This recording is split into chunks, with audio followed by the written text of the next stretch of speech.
have a really good question that was sent to us that I want to read to you because the minute we read it as experts in the field, we were like, that wouldn't work. But I think that some of you will understand why we would say it doesn't really work, but let me read it. So, I'm 28 to 30 years old. I'm looking to become a first-time home buyer.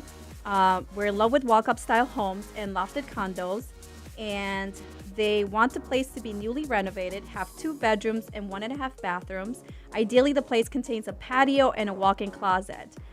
They're looking to spend between $500,000 and $600,000, and they have around $10,000 to put down. So I'm going to start with financing first because I think it's imperative that you understand that the first step, obviously, you want to get in touch with a realtor that's going to walk you through the process, but always get pre-approved. So you want to talk to a financial expert that is going to give you a loan approval. So how would you answer this question, or just explain to them the process? How do we start from A through Z?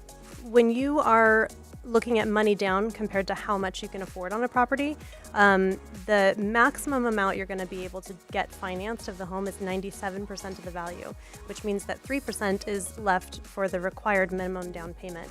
So if we're looking at a $500,000 house, 3% of that is $15,000, meaning that in this scenario, the minimum that they could get away with bringing for a down payment would be $15,000, and that's before closing costs and prepaid items.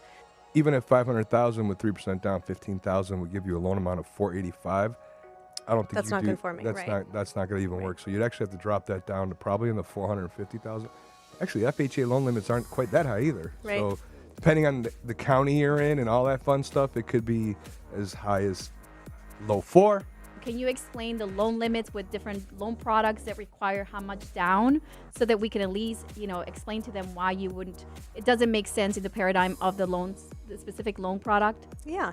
Well, what Nick was talking about is the Fannie Mae conforming loan limits, and right now those get released periodically. Right now they're at $453,100.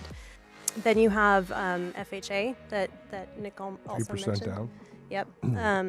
And you have other options. You can go portfolio. There are portfolio products that still exist.